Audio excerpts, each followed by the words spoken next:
agora é nós falarmos um pouquinho mais da temática, para logo abrirmos para as perguntas, certo?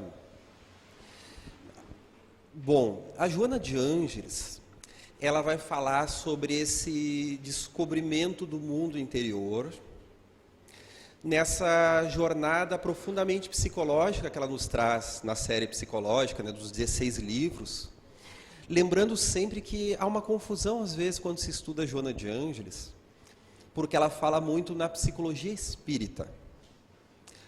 E nós devemos entender que a psicologia espírita, ela não é uma corrente de psicologia, tá? Existe a psicanálise, a psicologia junguiana, o comportamentalismo, cognitivo-comportamental, uma série de linhas, o humanismo, por exemplo, né? E a psicologia espírita é espiritismo. É os espíritos fazendo o propósito que Kardec nos traz do diálogo com as ciências. Então nós podemos usar a ferramenta do conhecimento espírita para olhar a sociologia, a medicina, o urbanismo, a cultura, a geografia, a história, inclusive a psicologia. Então é um olhar espírita sobre os fenômenos psicológicos. E Joana de Ângeles vem nos dizer que aí ela se utiliza de conhecimentos, claro, tem termos que são da psicologia, né, que às vezes são desafiadores, como agora há pouco eu estava falando de individuação, depois vamos falar um pouco mais de sombra, né, que alguns aqui já conhecem, outros nem tanto, são termos da psicologia profunda, mas que ela vai trazer com o olhar espírita. Até porque o espiritismo é profundamente psicológico. A própria revista espírita chamava-se Jornal de Estudos Psicológicos. O século XIX, meus amigos, o contexto em que foi codificada a doutrina era o momento da emergência dos estudos do invisível. Estudos do invisível nós podemos falar em dois sentidos. Aquilo que está presente e não é visível. Aquilo que está presente e não é visível. Os dois sentidos são, um é o psicológico, o emocional, meus medos, traumas, emoções, sentimentos, os meus pensamentos, as pessoas aqui não estão vendo. Alguns com a mediunidade ostensiva até conseguem ver alguma coisinha, né? Mas ainda assim não é algo pleno. Então, o estudo do invisível diz respeito ao homem interior, ao surgimento da psicologia e da psiquiatria como ciências. Elas já existiam no passado. A psicologia está imbrincada com a própria filosofia ao passar dos séculos. Mas a psicologia como uma ciência à parte, somente a partir do século XIX. E também é o estudo do invisível no sentido do espiritual, do mundo dos espíritos. A noção de que nós estamos aqui presentes e há uma dimensão espiritual desse ambiente, inclusive com a presença de consciências desencarnadas. E assim como nós somos atravessados por uma série de forças que nós não dominamos plenamente, algumas com um pouco mais de conhecimento, nós também somos atravessados pelas forças espirituais. Então aqui, por exemplo, nós estamos sendo atravessados por raios, radiação, gama, nós temos os rádios, né? Por exemplo, aqui nós temos, todos estamos sendo atravessados pelas correntes AM e FM da rádio, né? E se não é o aparelho de rádio para transmitir e captar, nós não sabemos que há esse nível da matéria, da radiação, né? Se não é o aparelho de rádio, a não ser que aqui alguém esteja captando AM e FM sem o rádio. É muita mediunidade daí, né, pessoal? Se alguém consegue estar escutando o jogo, escutando uma música somente com a mediunidade. Eu nunca ouvi esse tipo de mediunidade, tá? Mas estamos sendo atravessados. E se a gente contar isso para alguém que não conhece o rádio, a pessoa não vai acreditar, a não ser que a gente prove, né?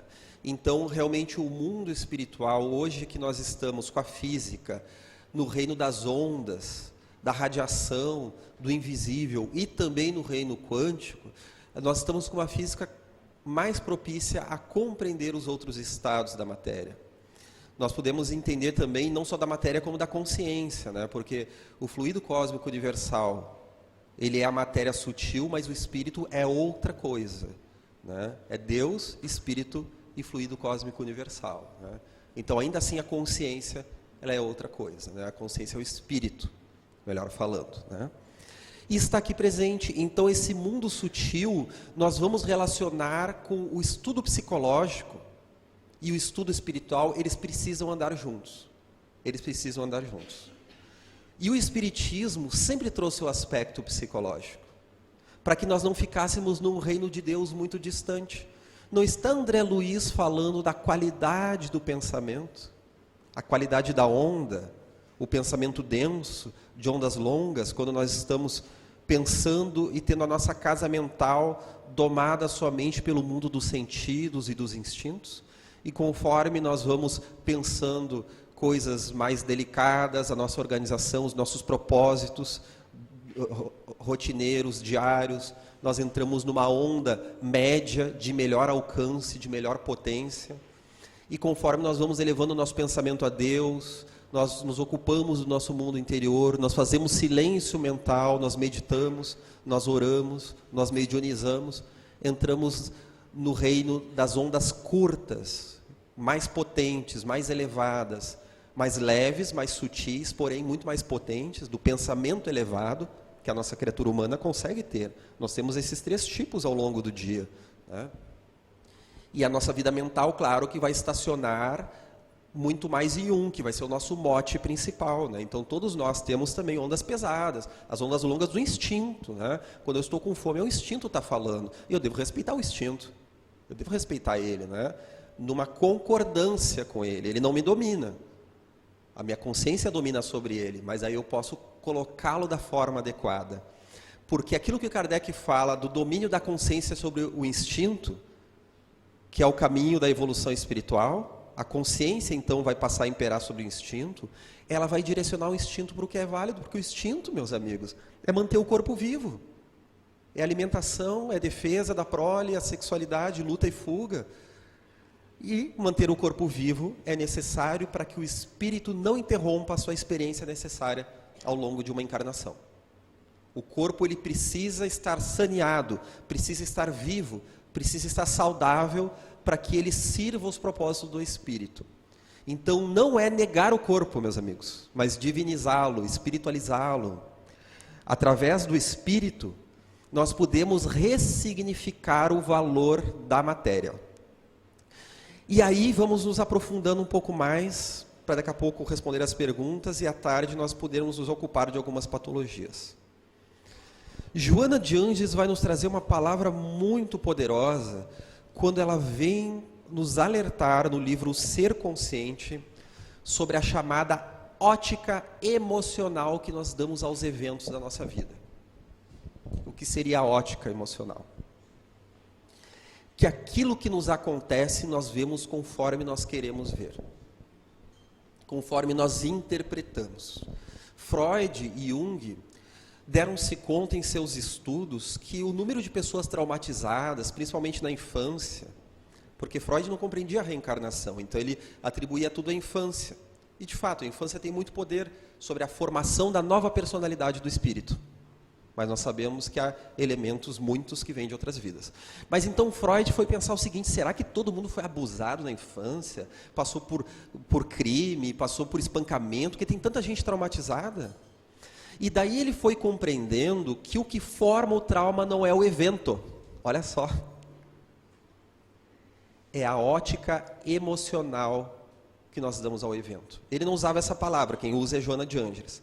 Eu acho ela mais potente, mais precisa, a ótica emocional que nós damos ao acontecimento, que é a estrutura que a pessoa tem para digerir aquilo, a dar significado. E o trabalho libertador da psicologia e das psicoterapias é encontrar um novo significado, é ajudar aquela pessoa ela ir rumando e experienciando um novo significado para tudo que já aconteceu a ela. Vamos ver um exemplo? Então a pessoa passou por fome, ou passou por humilhação, passou por dificuldades no período da infância, da adolescência, talvez pais incompreensivos, muito frios, ou muito enérgicos, impondo a sua vontade. Outras ocasiões tiveram pais ausentes. Tantas dificuldades que são naturais na vida na Terra, né, meus amigos? Porque os pais não são perfeitos. né? Nós entendemos isso. Tem um segredo, pessoal, que eu quero compartilhar aqui com vocês, tá? Um segredo muito chocante. Você sabia que pai e mãe são um ser humano?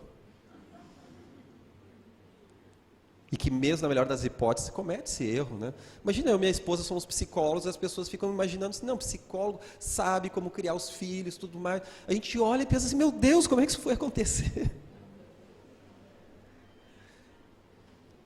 Sem contar os casos mais difíceis, né? Nós temos na psicologia aquele termo assim, e aí, como é que estão os teus pacientes? Estou atendendo um filho de psicóloga. Então já sabe, filho de psicóloga, coisa é brava. São os desafios, né, pessoal? São os desafios naturais do viver, né? Porque a alma humana precisa encontrar os rumos da sua existência e da sua transcendência. E não é uma ciência, não é uma profissão que faz a pessoa ser um espírito consciente ou perfeito ou sem débitos reencarnatórios.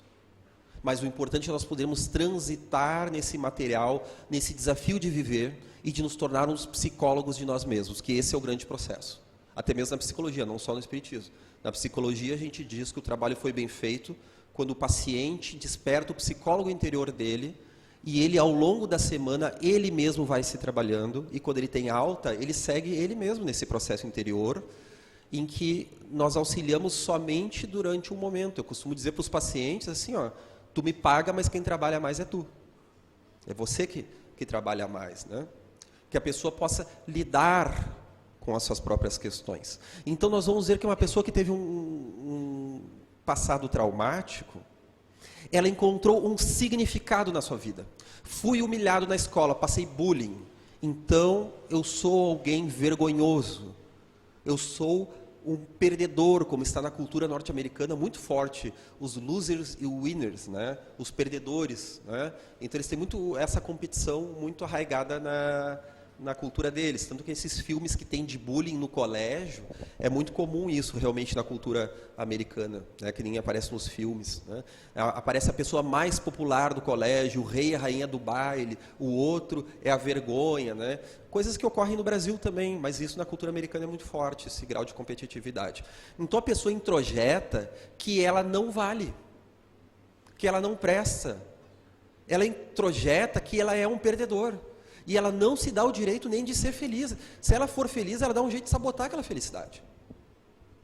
Ela não se vê no direito de se realizar. Ou seja, é um significado existencial que a pessoa encontrou. E aí, meus amigos, o grande trabalho de transformação interior é ressignificar. Transformar. Então, o que é o transformar? Ao longo de outras experiências, no meu inventário de forças, de erro e acerto, de frustrações, lidando com as minhas emoções, eu vou aos poucos entendendo que, sim, foi terrível o que aconteceu. Eu me senti como se eu fosse um perdedor, mas eu não sou, porque eu tive outras experiências. Ao longo do tempo, eu fui me esforçando para outras aquisições imorredoras da alma. Eu fui acolhendo as pessoas, eu fui dando passe, eu fui trazendo uma palavra amiga a uma pessoa, eu fui auxiliando no meu ambiente de trabalho, no meu ambiente familiar. Quando aquele vizinho foi muito difícil e buscou me humilhar, eu consegui lidar melhor com a situação. Tá certo que eu tive vontade de pular no pescoço dele naquela hora, mas sabe que eu consegui lidar com aqueles dias difíceis, e isso vai nos ajudando a encontrar uma nova identidade, porque nós precisamos muito disso também. Esse reflexo positivo não há ser que consiga também dar conta de tudo sem um reflexo positivo. Por isso que o medo, é uma coisa que a gente vai ver à tarde, o medo, ele é muito desorganizador, desestruturador do indivíduo. Porque com o medo o indivíduo vai se encapsulando, vai abrindo mão de conviver em sociedade e de fazer as realizações que lhe dão frio na barriga, ele coloca o medo, porque ele tem muito medo das derrotas sociais, porque ele pode ficar com um significado nefasto, e ele começa a enfrentar, e isso vai dissolvendo, vai desestruturando as forças que ele pode realizar, e que tem que ser vividas para se fixarem no indivíduo. Tem que ser vivido, tudo necessita vivência, né, pessoal? Não é só teoria. A teoria, ela é só o preâmbulo do trabalho, ela não é o trabalho em si, né? A vivência é o que realmente grava nas camadas profundas do ser a aquisição nova, um novo estado de consciência. E por falar em novo estado de consciência, Joana de Ângeles vai trazer então no livro Em Busca da Verdade a experiência psicológica de iluminação. Siddhartha Gautama, o Buda histórico, ele falava, isso é muito caro aos budistas, da experiência de iluminar.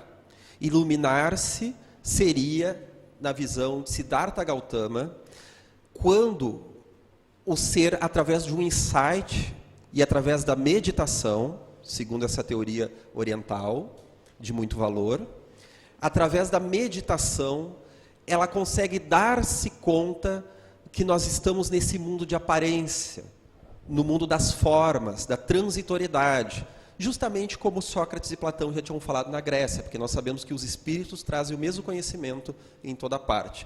Sócrates e Platão falavam do mundo das ideias, e que nós, quando nascemos, nós viemos do mundo das ideias, que é o mundo essencial, o mundo verdadeiro, e encarnamos ou baixamos no corpo, no mundo das aparências, onde as coisas são só aparências, mas não são verdadeiras. E depois do nosso desenvolvimento em vida, nós retornamos ao mundo essencial, o mundo verdadeiro. Olha só, como eles já eram espíritas, né? Sócrates e Platão na essência, não na forma, porque o espiritismo não existia naquela época, mas a essência do espiritismo já estava ali, né? E o Buda se dá conta da mesma coisa, desse mundo da impermanência. Então ele vai falar nas 4 nobres verdades, de que existe o sofrimento, que o sofrimento ele pode ser vencido, e ele vai falar dos caminhos, então, para se vencer o sofrimento. De que isso faz parte do mundo da impermanência, é necessário nós aceitarmos o sofrimento para saber lidar com ele. Olha só, pessoal, é necessário uma resignação inteligente. A resignação inteligente é aceitar o que deve se lidar, aceitar o sofrimento, para poder superá-lo, para poder libertar-se. Não há libertação do sofrimento sem a gente entender e aceitar que sofrer faz parte do viver. Uma pessoa que não quer sofrer, tudo bem, a gente não quer sofrer porque é o nosso instinto de autoconservação. Então esse não querer sofrer, ele é importante, mas ele não pode reinar. Lembra que os instintos não podem reinar sobre a consciência. Então não querer sofrer é importante, mas se isso entrar como filosofia de vida, ralou-se. A pessoa começa a ter medo de tudo. Lá no Rio Grande do Sul nós temos um ditado assim: cachorro picado de cobra tem medo até de linguiça. Ele associa, o cachorro tem um trauma. Entenderam o que é o trauma? Entenderam agora o que é o trauma? Ele vê linguiça, ele lembra da cobra. Tem cobra ali, não é linguiça, tem até cheiro de linguiça, é saboroso. Cachorro geralmente adora linguiça. Porque quando nós entramos em contato com uma experiência, um contato emocional, intelectual, vivencial, sabe o que o trauma faz? Ele faz uma outra camada, uma camada falsa. Uma casca da ferida. E quando a gente quer entrar em contato com aquela experiência, a gente não entra em contato com aquela experiência, a gente não experimenta. A gente entra em contato com o trauma, com essa camada de cima. Então a pessoa tem dificuldade no relacionamento. Meu pai foi muito difícil. Isso gera um problema na forma como eu trato meu marido. Ou eu sou submissa, ou eu desço os cachorros nele, ou eu sou submissa e depois desço os cachorros, faz as duas coisas, né? Descer os cachorros, vocês entendem, né? É mistura de soltar os cachorros com descer a lenha, né? Então, é um termo novo que vocês não conhecem porque eu inventei agora. Desce os cachorros na pessoa, né? É pior do que soltar os cachorros, né? Então por quê? Porque ela não está conseguindo se relacionar com o marido de verdade, pessoal. Ela está se relacionando com o trauma do pai. E talvez esse marido também não esteja conseguindo se relacionar com essa esposa de verdade. Ele tá misturado na história dele porque ele não conseguiu elaborar. Mas a notícia boa é que a gente não precisa elaborar os traumas, as dificuldades com um show de consciência em que eu vou descobrir todos os pontos, né? Então quer dizer que eu tenho dificuldade de levar currículo na empresa porque minha mãe me destratou, então a culpa é da mãe. Hoje eu consigo trabalhar e ter ódio da mãe, né? Não dá, não é isso, tá? Isso não dá certo. Não é a gente fazer uma grande engenhoca mental de anos e anos de terapia e descobrir coisas ocultas, quase como um filme de espionagem, de Missão Impossível, né? Dá para tocar até aquela musiquinha, sabe? Parece que é um desafio enorme. Não é isso, tá, pessoal? Embora muitos insights nós vamos ter e muita coisa vai vir à consciência, não é necessário que tudo venha à consciência. É até é até humanamente impossível. Porque terapêutico é vir à consciência, mas tem muitas formas de terapia. É entrar em contato com temáticas da nossa vida e ir encontrando novos significados. Algumas coisas a gente vai entender com a cabeça, mas não todas. É por isso que o bem é libertador. Porque através da caridade, através do bem, através do amor, em que eu sofro para fazer a caridade, porque é uma coisa que vai se estruturando ao longo de muitas vidas. Um ser que hoje é caridoso, talvez só daqui a muitas encarnações ele vai chegar a novos níveis ainda mais sinceros e ainda mais planificadores da caridade. A vitória dele hoje, essa conquista maravilhosa da caridade hoje, certamente vai abrir as portas para esse outro nível de caridade, que agora está muito longe, mas vai ser vivido tudo a seu tempo, né? Então, essa construção é ao longo de muitas vidas, meus amigos. E aí, que essa boa notícia que eu trago é uma notícia de esperança. Quer dizer, que eu estou relendo Joana, né, pessoal? Né? O que os Espíritos nos trazem é uma notícia de esperança. É uma notícia de que mesmo que a gente não vá ter o insight intelectual de tudo que nos aconteceu, nós vamos ter sim de muitas coisas, nós vamos parar e muita coisa vai surgir à nossa consciência, mas não é importante que a gente veja tudo, mas que a gente se ocupe do essencial e busque fazer o bem, porque isso é libertador. Isso traz a presença dos bons espíritos, que eles não vão para quem já sabe fazer, simplesmente. Eles vão, primeiramente, a todos aqueles que estão se esforçando. Ou nós vemos Bezerra de Menezes aparecer somente para Chico e para Divaldo, né? Não, nos livros é falado que ele está lá do lado de um suicida, ele está lá do lado de um drogadito, de uma mãe que chora, de um homem em sofrimento, na luta consigo mesmo, lidando com as suas boas tendências e más tendências, com como é que eu lido com as oportunidades da vida. Tem uma oportunidade que é boa e que me atrai, mas será que isso vai me fazer bem? Será que não? É um desafio viver, né?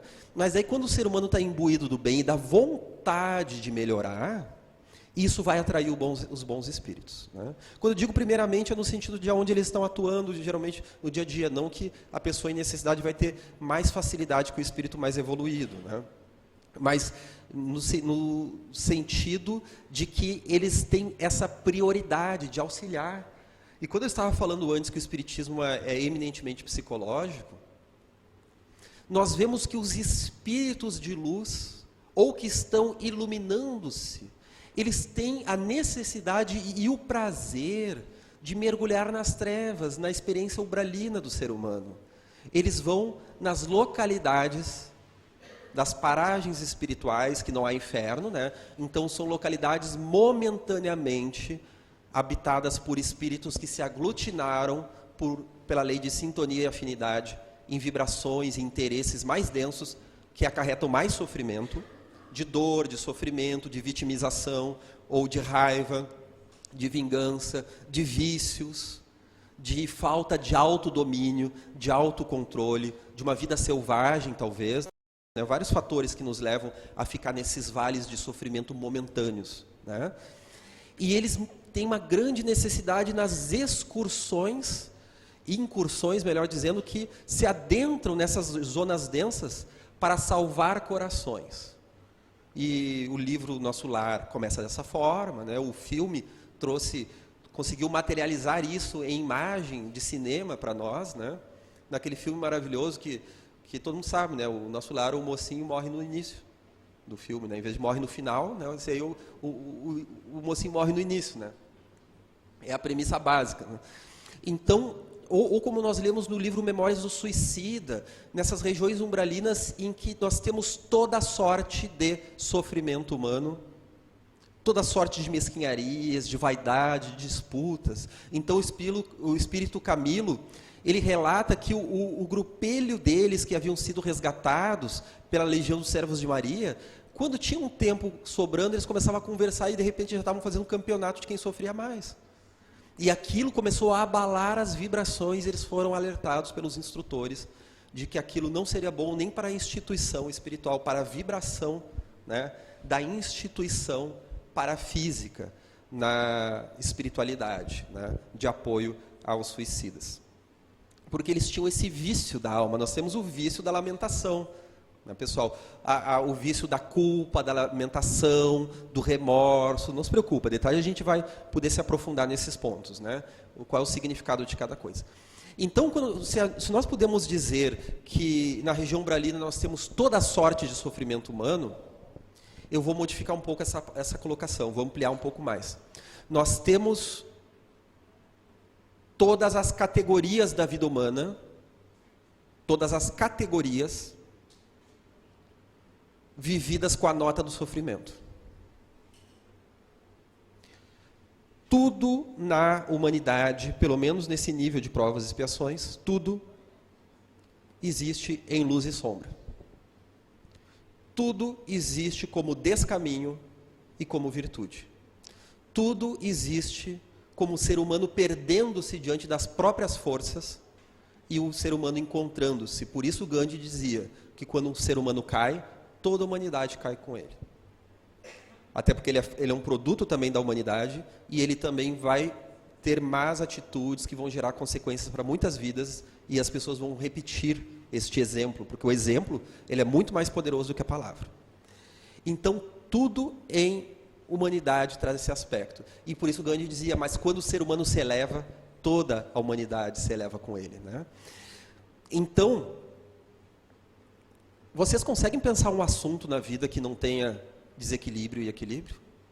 Escolham qualquer um. Dinheiro. Família. Tem desequilíbrio em família? E tem plenitude em família? Experiência planificadora. Relacionamento amoroso. Meios de comunicação, tecnologia. Tem desequilíbrio na utilização da tecnologia? Tem virtude? Tem. Saúde, medicina, ciência, psicologia, trânsito, moradia, festa, alimentação, qualquer assunto, meus amigos, tem luz e sombra. Qualquer assunto. Então não são os assuntos que são maus, é a gente que põe a culpa neles. É a gente que deposita a culpa neles. Porque as virtudes é como se fosse um instrumento musical, um violino. Há o violino desafinado e há o violino afinado. Há o violino fazendo sons grotescos do aluno que está aprendendo as primeiras notas e há o violino tocando notas sublimes de um instrumentista já treinado, já adestrado, que teve paciência, que teve frustração, que teve noites e noites tentando, que machucou os dedos de tanto tocar, que se apresentou e passou vergonha para depois aprender a se apresentar, que teve dificuldades, que pensou em desistir, mas até que um dia essas notas foram alcançando notas sublimes e melodias maravilhosas, capazes de transformar os nossos estados emocionais como o poder que a música tem, conforme nós vimos nossos amigos aqui antes, cantando e tocando a nossa alma através das suas melodias e das suas mensagens, das suas palavras, né? Então, é um paralelo, é uma metáfora para as forças humanas. Então, tudo que tem desafinado em nós é uma proposta para reafinar-se. Então, quando o Buda falava nessa iluminação, esse insight, ele falava que através disso se interromperia, como eu estava falando no início agora, nesse segundo momento, que através disso se interromperia os ciclos das reencarnações. O Espiritismo vai dizer que não é assim. O Espiritismo vai dizer que nenhum ser, simplesmente com um insight ou com uma meditação, de uma hora para outra não precisa mais reencarnar. É um périplo, é um périplo. Talvez aqueles seres que foram observados nessa experiência, pode ser que fossem missionários. Aqueles espíritos que já vieram com uma missão, em determinado momento da vida, eles conseguiram, de alguma forma, despertar essa etapa de missionário da sua vida. Ou espíritos que necessariamente não eram missionários, mas tinham muito para contribuir conforme vencessem os próprios apegos. E assim se tornaram grandes nomes, né? Mas o que importa é que o Espiritismo, por outro meio, vem nos dizer sim, né, que há um momento que não há necessidade de reencarnações. Mas isso não é num salto, né? A natureza não dá saltos, como se diz, né? Então, isso não é num salto, isso é ao longo dessa construção, mesmo que alguns consigam fazer de forma mais rápida. Então, Joana de Ângeles vai utilizar a palavra iluminação no sentido psicológico, não nesse do Buda. Ela fala no ato de iluminar-se, que é um novo nível de autoentendimento, tá? Esse a gente consegue. É essa iluminação que nós estamos perseguindo. E aí ela vai nos trazer algumas categorias. Ela vai falar sobre o perder-se e o encontrar-se. e o sair de si e o cair em si.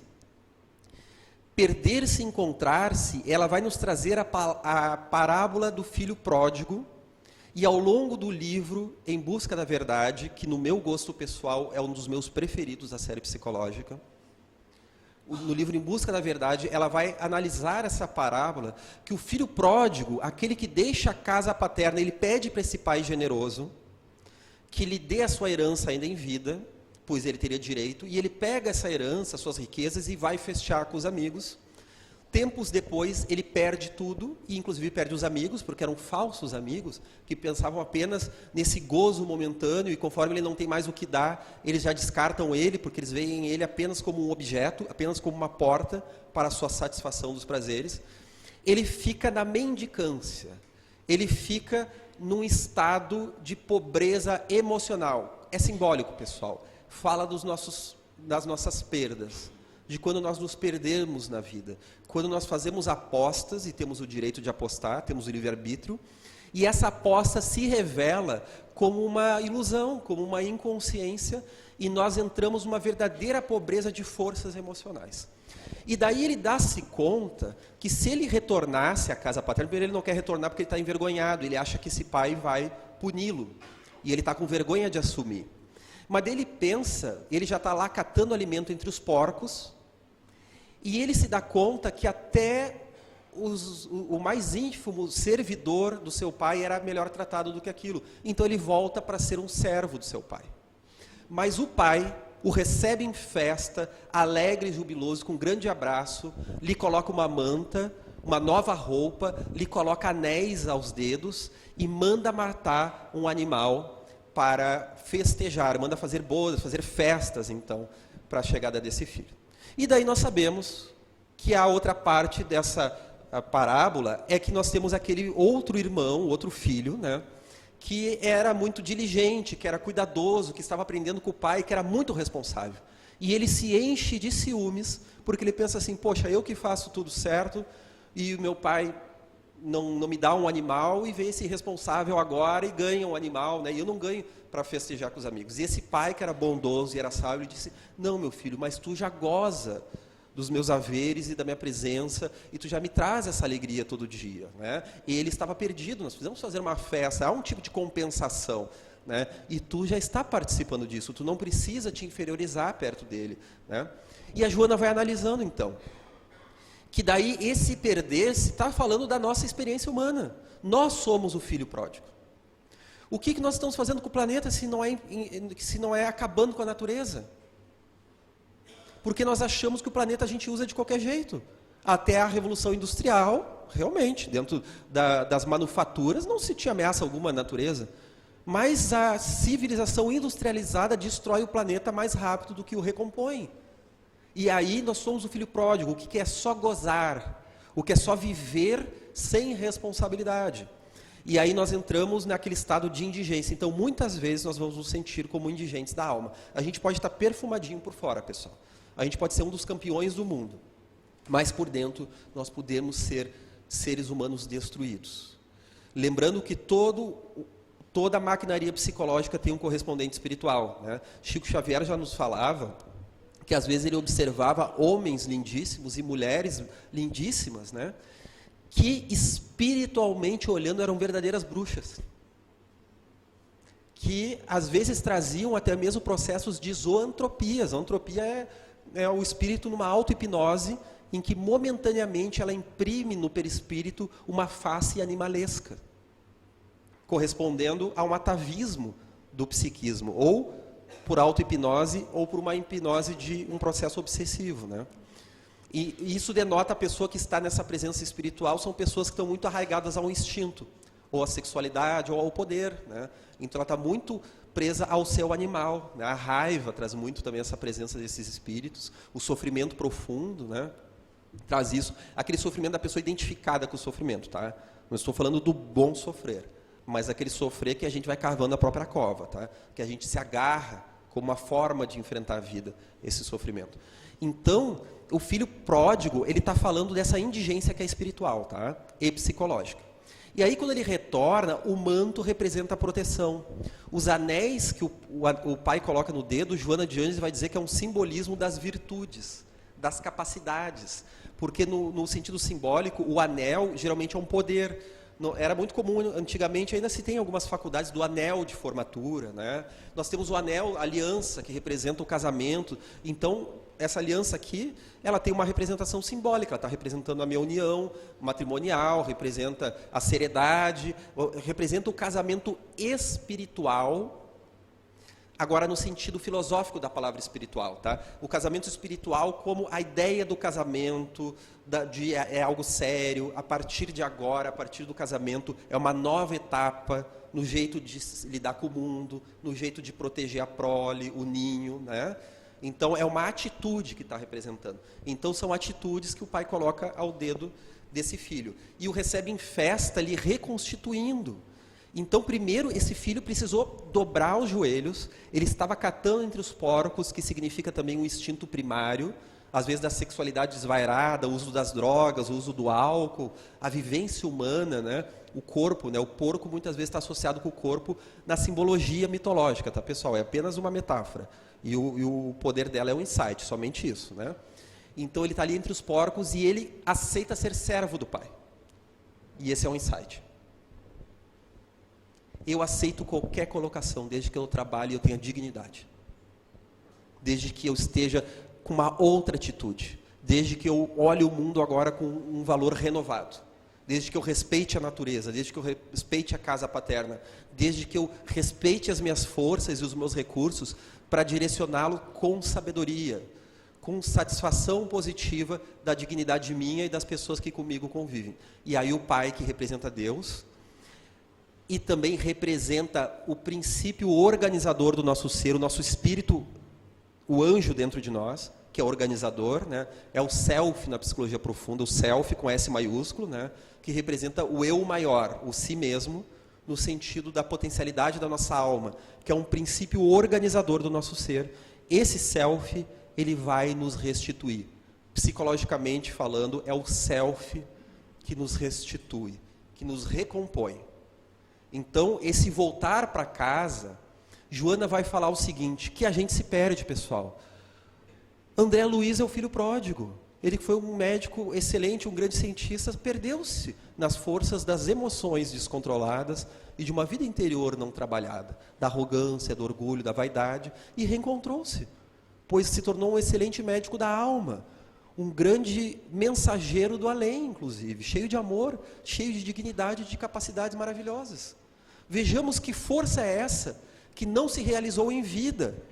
Nós tratamos na AME Brasil, Associação Médico Espírita do Brasil, no novo curso que está tendo aos sábados, quinzenalmente, né, no canal da AME Brasil no YouTube, um olhar em que nós analisamos a experiência psicológica de André Luiz com o olhar de Joana de Ângeles, com aquilo que ela nos ensina, com as ferramentas que ela nos dá.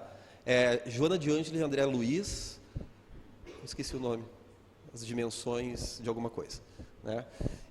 A gente planeja o curso, faz, desenha, monta e na hora de falar o nome a gente esquece, né? É alguma coisa bem bonitinha. A gente chamava nos bastidores de André Luiz no divã, né? Vamos analisar o André Luiz, né? Mas analisar para ver o grande, não só o paciente, mas o grande mestre da alma que nós temos ali, um grande exemplo de vida, né? Porque ele fez essa individuação, que é a integração psicológica, que todos nós podemos fazer. Ele não se permitiu fazer em vida a sua individuação, que é o autoencontro, que é o terceiro nascimento, aquele que eu falei, que é o nascimento psicológico do eu interior, em que nós nos responsabilizamos do nosso mundo interno, que é o mais importante, é mais importante que os outros dois nascimentos, tá? Os outros dois servem para chegar nesse. Se não chegar nesse, a encarnação não tem tanto proveito, apenas no que a gente resgatou por automatismo, né? Não no que resgatou por consciência. Ela passa a ter proveito maior quando nós temos o terceiro nascimento, o ser humano ético, o ser humano moral, não é moralista, né? Moral quer dizer com cuidado na morada, com cuidado aos valores do próximo, com uma inteligência moral, avaliando a causa e consequência das próprias questões. Então, perder-se e achar-se. Exatamente. Ah, tá ali, ó. Joana de Ângeles e André Luiz, os desafios da alma. Muito obrigado. Isso aí. Eu já estava falando uma outra coisa, né?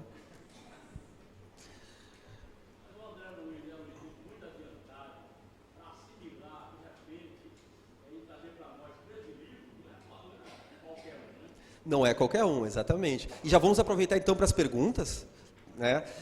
Justamente, né? Não é qualquer um.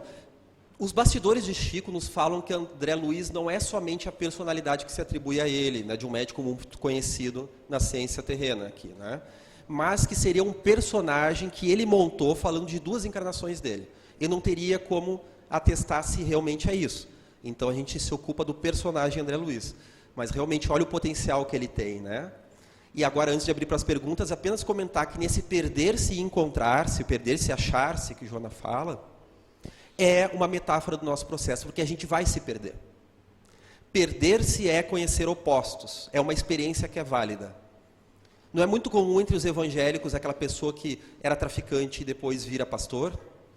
Não falando agora da questão assim, se há corrupção nos pastores ou outra coisa. Falando assim do pastor que ele está lá fazendo o seu trabalho adequado, né? Falando assim de um ser sincero, né? Não temos aí uma transformação de a pessoa, justamente por ela ter conhecido a ferida, ela vai depois conhecer, ela vai usar isso como combustível para buscar uma solução mais adequada e mais saudável. É o perder-se e achar-se, que Joana fala, né? Eu prefiro falar perder-se e encontrar-se, porque achar a gente já se acha, né? Então, perder-se e achar-se, perder-se e encontrar-se. E a Joana fala, acham-se coisas perdidas, pessoas, objetos, mas achar-se a si mesmo, encontrar-se na própria trajetória, essa é a grande meta. Meus amigos, vamos para as perguntas? Vamos agrupar assuntos semelhantes, né? Porque senão o tempo não daria. Então, vem uma questão abrangendo várias perguntas. Como lidar com as fragilidades dessa nova geração, que é dependente dos pais, uso abusivo de drogas e etc.? É um grande desafio para a nossa alma e para o viver, em que não cabem respostas simplificadoras demais, né? Antigamente se dizia assim, tem que dar uma surra. Dá a surra para ver se dá certo. Não dá. Não dá, porque talvez a surra ajudasse a pessoa a se comportar socialmente, mas não a realmente correr os caminhos da alma. Eu estava contando para as colegas ontem, né, que meu pai mesmo dizia, eu apanhava de vara de marmelo da minha mãe, né, e meu pai era filho de 11, né, 11 filhos, tinha vários irmãos, né, e às vezes eu digo para ele, pai, que falta faz a vara de marmelo, né, agora não se cuida, não faz o que o cardiologista manda, né, só com vara de marmelo para obedecer mesmo, né, ou seja, é um grande desafio, meus amigos, por vários fatores, tá? Um é que nós estamos na época da informática, em que o conhecimento, ele já não vem de cima para baixo, do professor para a pessoa. O conhecimento é colhido em toda parte.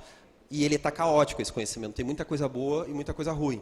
Então, aquela absorção do mundo que a criança faz, uma independência ao pensamento dos pais, é muito mais forte. Isso é bom por um lado, mas ainda está sendo vivido de uma forma sofrida por nós, né?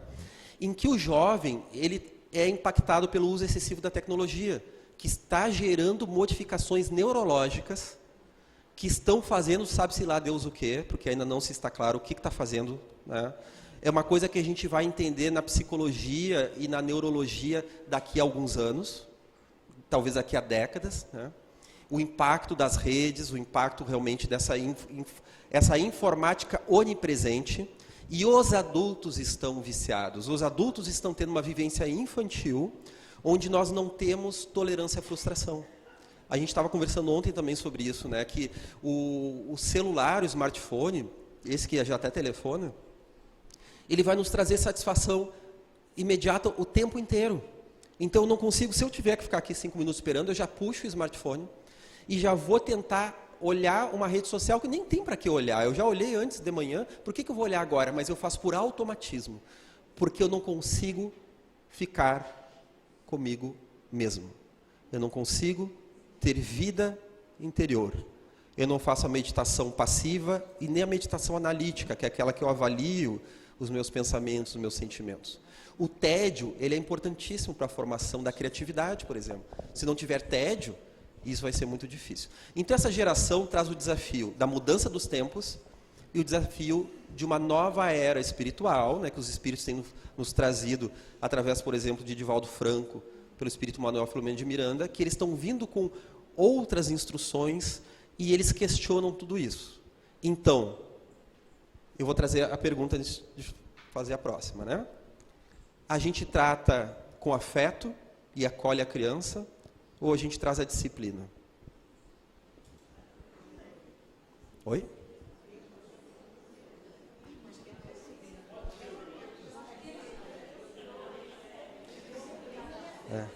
Eu vi que o pessoal, né, está ouvindo entre a disciplina e o afeto, estava o disse-feto, estava as duas coisas, né?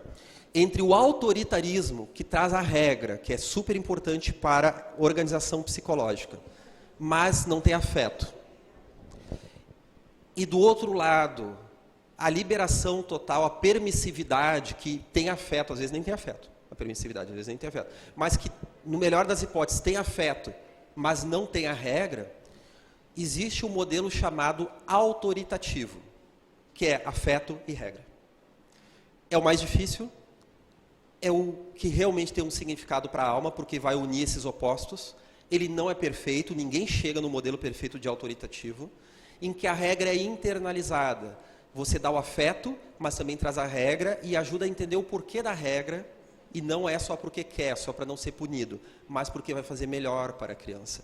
Então temos aí dicas, temos aí uma educação emocional que está cada vez mais necessária, né? Claro que é uma pergunta que seria outro seminário, mas...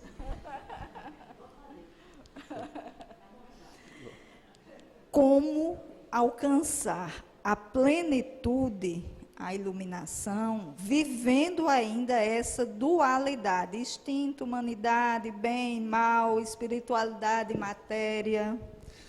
Primeira coisa na dualidade é nós assumirmos que somos duais. Que a gente é bom, mas a gente também é bem malzinho. Que nós temos o lado terrível, nós temos o lado vergonhoso, nós temos dificuldades. Porque se a gente assume a dualidade, a gente pode lidar com ela. O problema é o indivíduo que nega a dualidade. Não, eu sou belo, lindo, maravilhoso e não tenho, né? Que nem a pessoa diz assim, eu só me equivoquei uma vez na vida, foi quando eu pensei estar equivocado. Né? Uma vez um vizinho me disse assim, Alexandre, eu nunca menti na vida. Eu tive uma resposta interna, que eu pensei assim, parabéns, contou a primeira mentira. Né?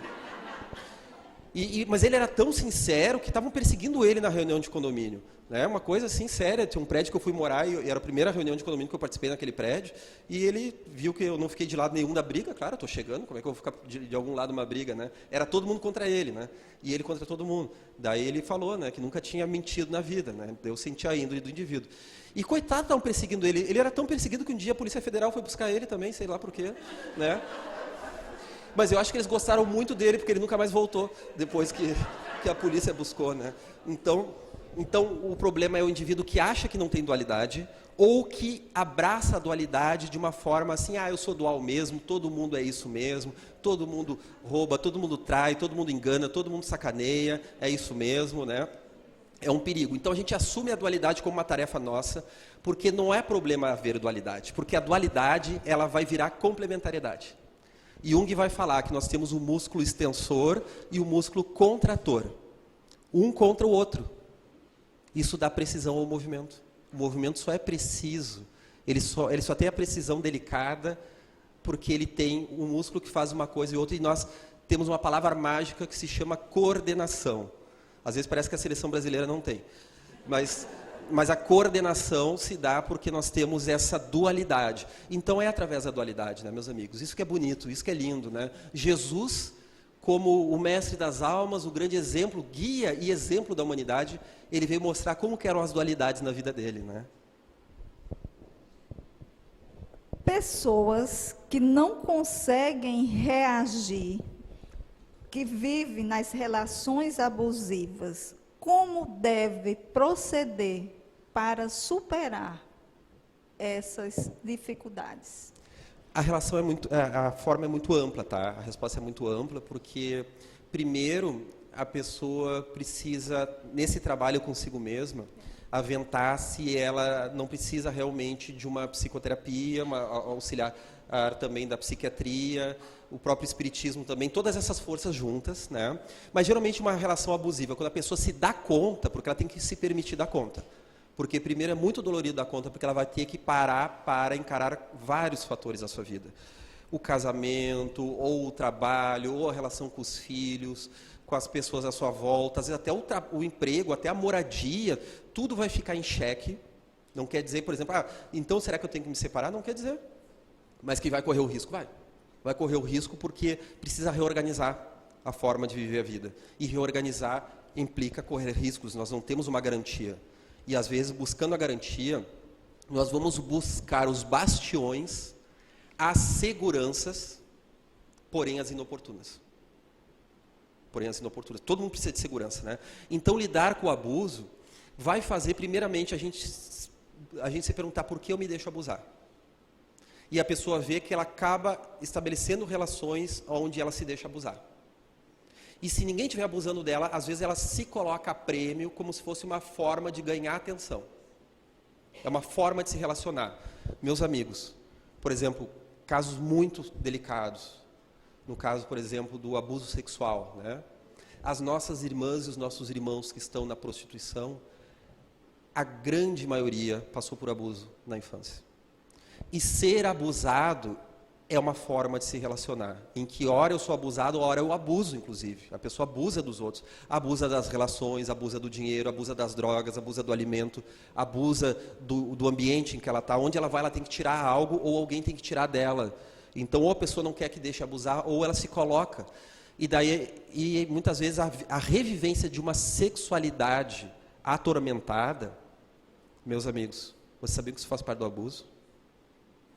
Daí alguém pode dizer assim, mas a pessoa gosta, ela está lá por dinheiro, e tem gente que nem está precisando do dinheiro, ela gosta porque ela tem uma sexualidade assim. Tudo bem, é verdade, mas é um abuso emocional, porque em alguns casos, a maioria está por uma condição social delicada, mas quando não é por uma condição social delicada, sempre é por uma condição psicológica, em que ocorre aquilo que Freud já falava, da tendência à repetição.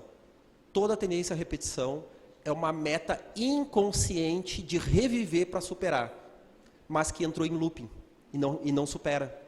É uma revivência não saudável, porque não traz superação, né? Então, é muito ampla a resposta, mas aí tem algumas dicas para a pessoa realmente aprender, né, a pelo menos buscar alguns elementos que possam auxiliá-la nessa busca de reconfigurar, de se ver como eleita também por Deus, como merecedora, como filha, como filho pródigo. Sair do abuso é o filho pródigo. Ele precisa internalizar que ele merece um cuidado que veio via o pai, mas que ele precisa internalizar esse pai amoroso. Porque o filho pródigo, a cura dele é quando nós internalizamos esse pai amoroso. E ele passa a viver na nossa própria consciência. Na ótica espírita, como explicar o trauma? Um exemplo.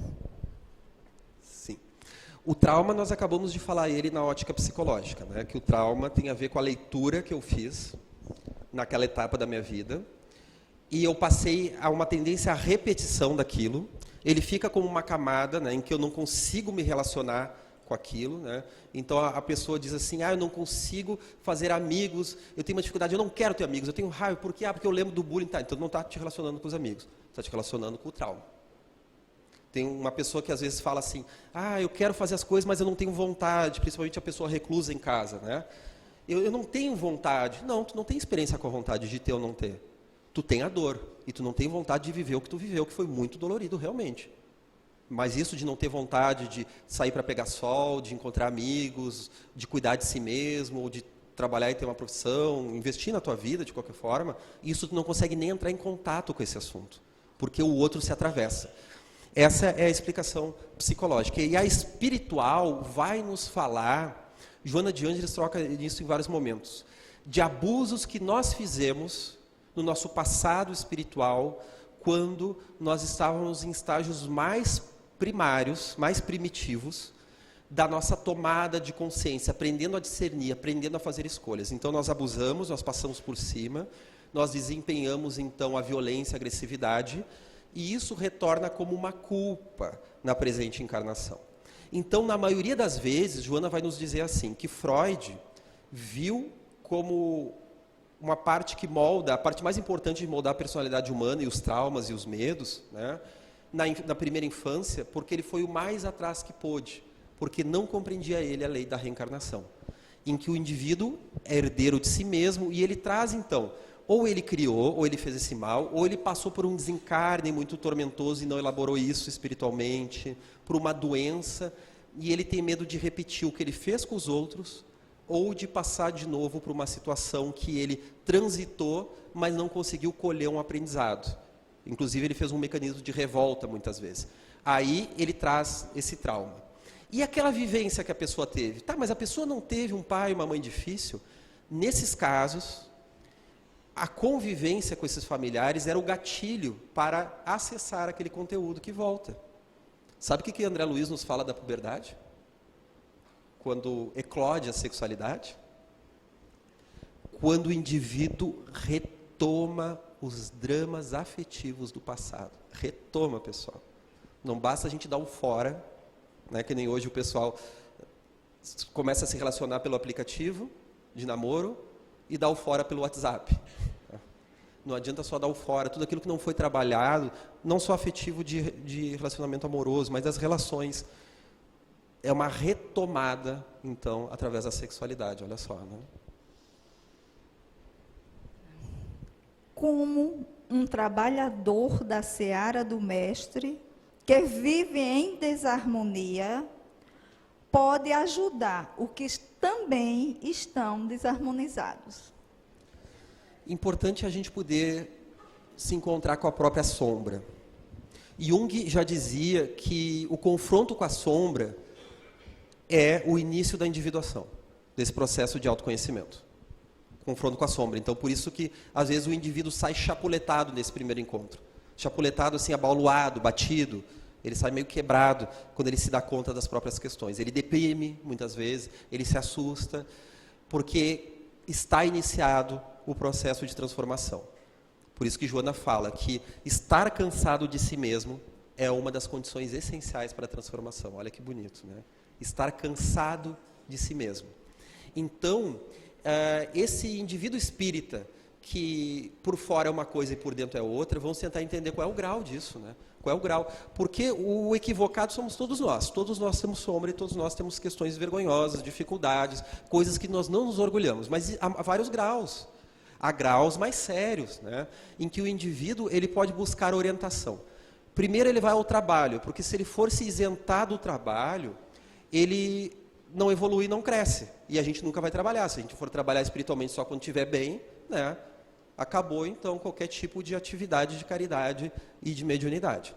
Mas, dependendo do grau, ele vai, muitas vezes, se colocar o dirigente e dizer, olha, eu não consigo, eu estou sem forças, eu estou me dando conta de coisas que eu não estou conseguindo superar, eu estou um pouco desiludido de mim mesmo, e, muitas vezes, o dirigente, ou no acolhimento fraterno, vai orientar que ele se afaste dos trabalhos, aí sim, mas que permaneça na casa recebendo atendimento.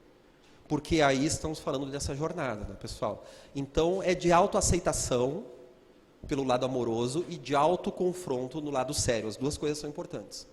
Uma autoaceitação, mas não para ser complacente dessas dores, dessa perversidade. Não ficar enganando a si mesmo, mas poder, então, se olhar no espelho e trabalhar as questões que precisam ser trabalhadas, olhar-se de frente, cair em si, né, para poder, então, se trabalhar e gerar algo positivo. Então, a última, nós vamos passar depois para você as demais.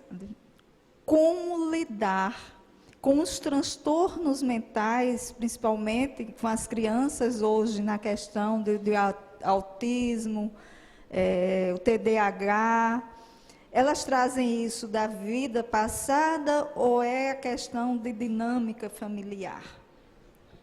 Olha, são muitas patologias, né? Além do livro Conflitos Existenciais e várias obras da Joana, nós também na AME Brasil, Associação Médico Espírita do Brasil, criamos o livro O Olhar de Joana de Ângeles para os Transtornos Mentais, a compreensão, as contribuições de Joana de Ângeles para os transtornos mentais, em que nós nos colocamos a fazer uma varredura na obra dela do que ela fala de cada transtorno, né? Então, são muitas possibilidades. Muitas vezes, na maioria das vezes, diz respeito a algum resgate que o espírito precisa fazer.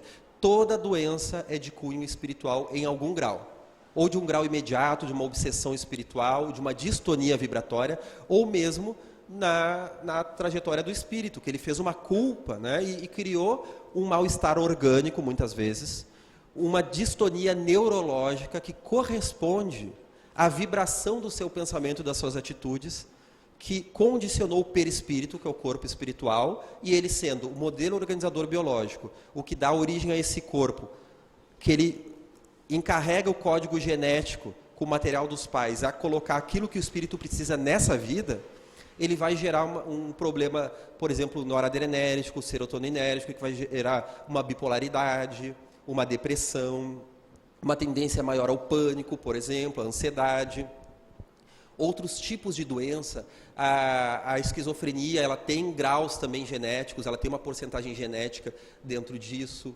E nesses dois casos, que é o TDAH, transtorno do déficit de atenção e hiperatividade, e o transtorno do espectro autista, ele diz respeito são dois transtornos do neurodesenvolvimento, ou seja, a forma pela qual o cérebro se desenvolveu. Por exemplo, no autismo, tem uma massa cerebral maior, tem mais conteúdo da massa cinzenta e que gera a ter mais trabalho para conseguir elaborar, para conseguir lidar com aquilo. O cérebro, ele pena mais para dar conta de tudo aquilo. Então, no TDAH, o indivíduo tem dificuldade de atenção, ele tem um déficit de dopamina, que é uma substância no cérebro que vai gerar interesse e atenção e foco. E ele passa o dia todo com baixa de dopamina de todos os assuntos, que parecem ficar confusos para o indivíduo. De repente, ele encontra dopamina num assunto, ele fica no hiperfoco. Ele fica um gênio naquele assunto, e o resto tudo vai mal, né? Inclusive, eu acho que muitos gênios da humanidade viviam dessa forma, né? Tinham essa questão. Mas gera muito transtorno, muito sofrimento ao indivíduo. Isso quando funciona. Tem gente que nem dessa forma consegue. E acaba tendo maior dificuldade na adaptação social. E o autismo é justamente uma coisa mais séria, que o indivíduo ele vai se encausulando, ele vai se apartando da convivência e ele tem uma dificuldade, então, na leitura do mundo emocional dos outros. Ele tende a ser muito lógico e matemático. Bom, o autismo é uma resposta, vou passar uns minutinhos porque ela é um pouquinho mais longa. O autismo, ele tem um desafio maior agora na transição planetária, por dois motivos. O primeiro, nós temos a origem clássica do autismo. A origem clássica do autismo, falando a grosso modo, pessoal, porque eu não posso falar de cada caso, tá? Mas há uma tendência a espíritos que, diante da perseguição dos seus opositores, que já se comprometeram com o poder, com as relações e até mesmo com o excesso da inteligência em outra vida, eles têm medo da encarnação e eles tentam interromper a encarnação. E essa tentativa gera uma distonia, um maior conflito entre corpo e corpo espiritual, né? entre matéria e o perispírito, que vai gerar uma acoplagem diferenciada para o resto da vida, em que a forma dele ver as coisas é um pouco diferente, de ler o mundo. Ele tem uma dificuldade tremenda em ler o mundo. Então ele é muito ritualizado, ele tem uma rigidez de comportamento e de pensamento, né? E ele vai muito bem, geralmente, na lógica matemática. Porque o autismo ele tem dois eixos principais. O primeiro é uma dificuldade na sociabilização e o segundo é uma rigidez cognitiva, né? Esses são os dois eixos principais. Então há uma fuga da vida. E aí tem os autismos mais sérios, como por exemplo com problemas de fala, com baixa intelectualidade. Então às vezes a pessoa tem um déficit cognitivo muito forte de intelectualidade, né? Ela tem muitas vezes também ilhas de genialidade em alguma coisa e muita dificuldade em outras. Mas está tendo um boom de autismo mundial. E tem gente que descobriu isso nos últimos meses. Um boom. Porque nós temos agora uma estimativa de que a cada 36 jovens, um é autista. Ou seja, nós temos um autista em cada sala de aula e tem muitos autistas aqui presentes e que inclusive podem não saber que são autistas. Esse boom se dá por dois motivos. Um é muito da ciência atual e o outro é espiritual. O primeiro é por causa de que mudou os parâmetros para autismo. Então, antigamente, autismo era uma coisa mais séria. Todo mundo via de longe. Hoje é uma dificuldade muito mais tênue, chamado autismo leve. É muito mais tênue. É um indivíduo que tem as suas dificuldades. Às vezes é uma pessoa um pouco mais difícil, um pouco mais rígida. Se ela for analisar, ela teve dificuldades na sua adaptação, mas ela funciona, ela está ali. Tá? Então, os parâmetros modificaram nos últimos 7 anos, desde o DSM-5, que é o Manual de Transtorno Diagnóstico da Associação de Psiquiatria Norte-Americana, que é a Bíblia da Psiquiatria. Né? E o segundo ponto é que mesmo essas pesquisas dizem que há algo diferente, não é só porque mudou o diagnóstico. Está tendo uma prevalência muito maior. Está se estudando a alimentação, está se estudando a tecnologia, está se estudando muitas coisas para tentar entender o que aconteceu. Será que a farmacologia moderna? Não se sabe. Mas o espírito Manuel Filomeno de Miranda, no livro Transição Planetária, e na sequência de livros, já falava não só de espíritos vindo com maior capacidade de perceptiva da espiritualidade, como outros que já encarnavam na Terra, eram espíritos aqui terrenos, mas que vêm também dilatadas as suas percepções, e que isso gera um impacto na matéria que não está pronta ainda para isso. E esse impacto vai gerar que a longo prazo, a médio e longo prazo, a humanidade vá também trabalhando o organismo de forma diferente. Então eles vêm com uma sensibilidade diferenciada que ora gera muito tormento para eles. Mas então nós poderíamos, bem a grosso modo, falar em 2 causas espirituais para o autismo. Uma mais delicada, que seria dessa fuga do espírito, e a outra seria dessa capacidade um pouco mais dilatada. E claro que talvez entre uma coisa e outra pode ter muitas outras que nos escapam agora, né, meus amigos? Então, agradecemos, né? Passa aqui para nossa Galina. Obrigada, Josi, né, pela contribuição, ter ajudado aí na triagem. Tem muitas perguntas ali, mas infelizmente, né, o tempo passa, né, mas está sendo, né, foi uma manhã muito produtiva, de muitas reflexões. Para a gente não perder tempo, eu vou dar alguns recadinhos sobre o almoço primeiro, pessoal.